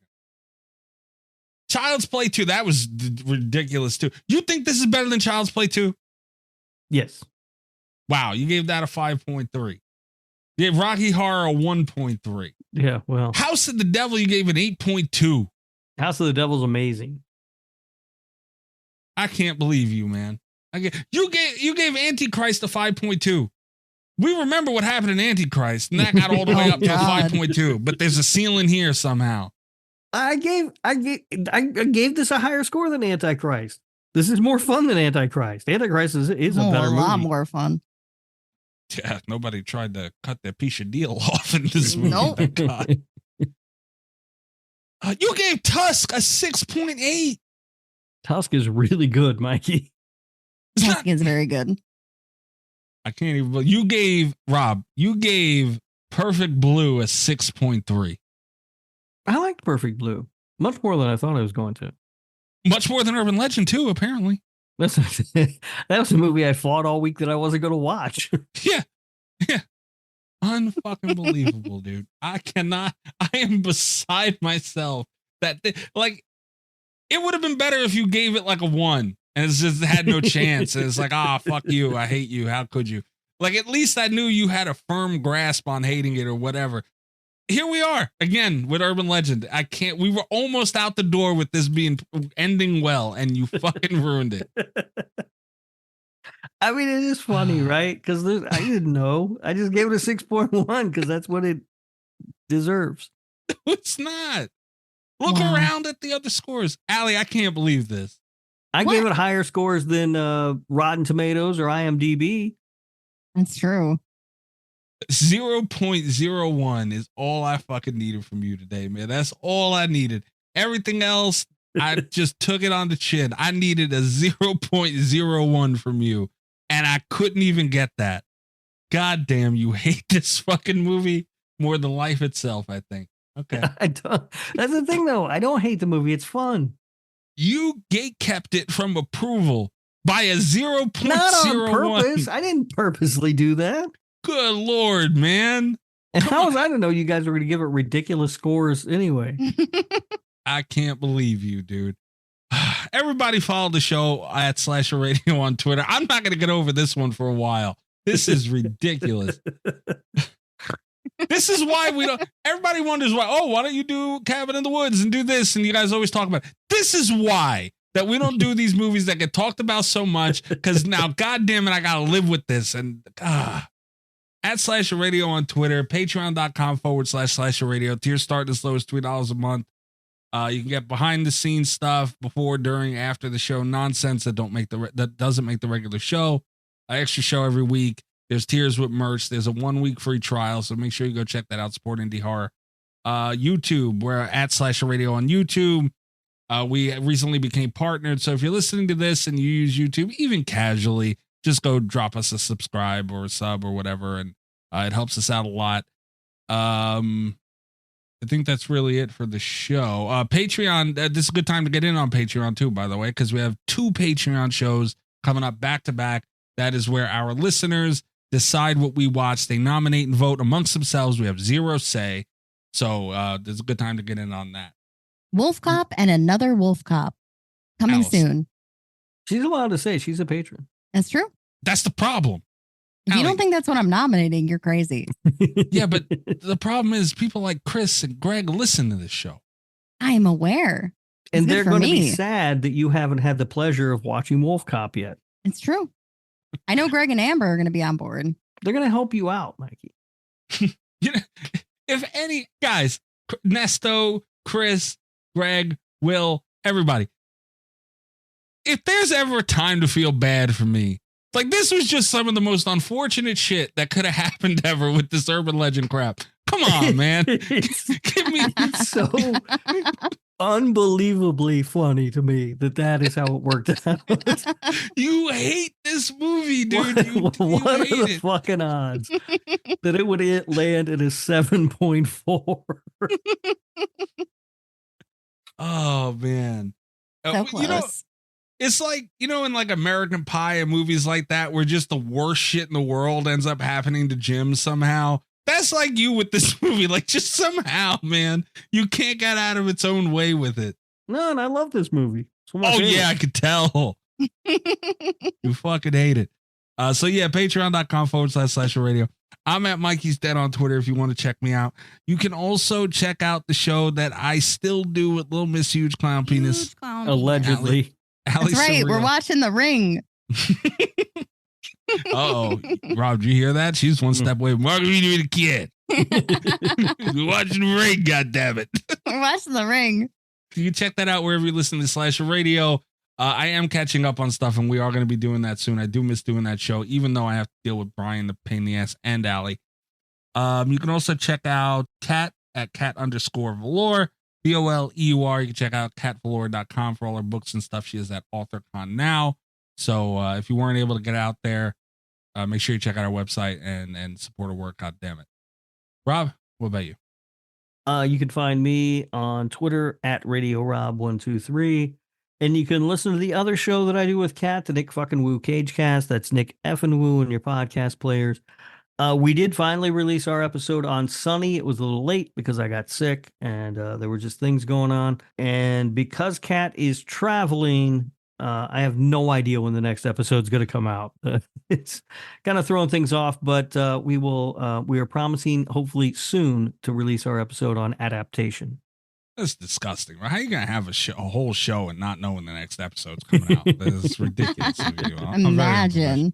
Look, if my co-host wasn't running off to Virginia for book fairs and stuff, then it'd be fine. But book fairs and stuff. Oh man, I just can't get over this. You know, that's why the episode of the Nick F and Woo Cage Cast was late. Rob was busy doing all kinds of algebra and shit, trying to figure out how he could fuck Urban Legend real good once and for all. Even if that were the case, I would have to predict correctly what score you were going to give it. I don't know how you did it, Rob. Don't ask me, but you fucking did it. Don't ask me how you did it. I don't know, but you did it. The numbers, I got proof. You fucking hate this movie. You did it. Aly, where are they finding you? You can find me at Aly Surreal on Twitter or Twitch. I am live Tuesdays and Thursdays at 8:30 p.m. Eastern Standard Time. Movie nights on Fridays, unless something happens at 9. Not saying nothing, but 9 o'clock sharp, Rob, right? Yeah, 9 o'clock sharp. Not a minute later. No problems. No problems. Rob, real quick, thank you, Aly, though, for joining us and filling in for Kat. Despite doing damage to your liver from the show, we do appreciate your help. Always appreciate it, Aly.